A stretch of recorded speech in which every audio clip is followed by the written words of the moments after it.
చంద్రబాబు నాయుడు గారు మీరు కలిసిన తర్వాతే అధికారంలోకి వచ్చాడు. చంద్రబాబు నాయుడు గారితోనే అంటగాగారు, చంద్రబాబు నాయుడు గారితోనే పరిపాలన చేయించారు. ఒకసారి నారా చంద్రబాబు నాయుడు గారు లోకేష్ గారు కలిసి పోటీ చేసి, లోకేష్ గారు కాదు పవన్ కళ్యాణ్ గారు కలిసి పోటీ చేసి అధికారంలోకి వచ్చిన తర్వాత 5 సంవత్సరాల్లో మీరు ఏమి చేయగలిగారో అని అడుగుతా ఉన్నా. 5 సంవత్సరాలు అడ్డగోలుగా పరిపాలన చేశారు. పవన్ కళ్యాణ్ గారు సపోర్ట్ చేసినటువంటి తెలుగుదేశం పార్టీ అధికారంలోకి వస్తే 2014 నుంచి 2019 వరకు మీరు అతి దౌర్భాగ్యమైన పరిపాలన చేశారు. దానికి పవన్ కళ్యాణ్ గారు మీరు బాధ్యులు కాదా అని అడుగుతా ఉన్నా. ఆ రోజున చివరిలో ఏమన్నారు, నాకు చాలా ఆశ్చర్యం వేసింది. అసలు పవన్ కళ్యాణ్ గారు ఏం మాట్లాడతాడో విన్నామని అనుకున్నా నేను. పవన్ కళ్యాణ్ గారు అధికారంలోకి వచ్చిన తర్వాత చంద్రబాబు నాయుడు 4 సంవత్సరాలు 5 సంవత్సరాలు పరిపాలన చేసిన తర్వాత చివరిలో పవన్ కళ్యాణ్ గారు చంద్రబాబు గారిని దూషించని విధంగా దూషించాడు, దూషించకూడని విధంగా కూడా.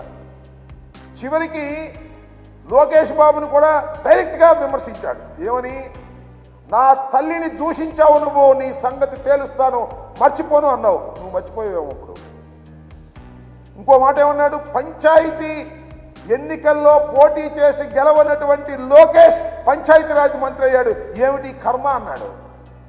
అన్నావు కదా, మళ్ళీ ఏం మాట్లాడతాడో చూసా నేను.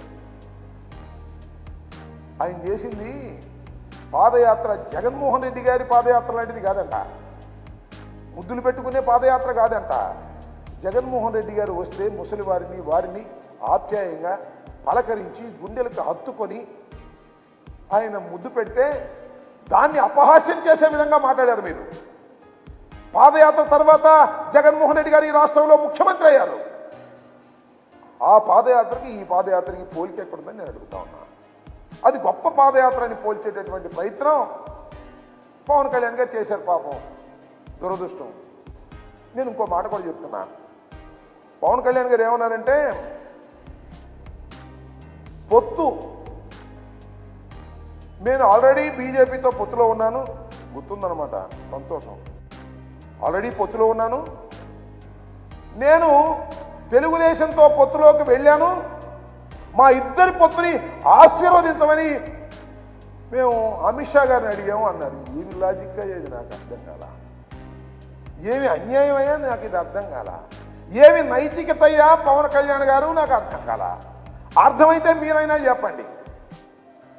భారతీయ జనతా పార్టీ పొత్తులో ఉన్నాడు, భారతీయ జనతా పార్టీ పొత్తులో ఉండి తెలంగాణలో పోటీ చేసి తుక్కుతుక్కుగా ఓడిపోయాడు.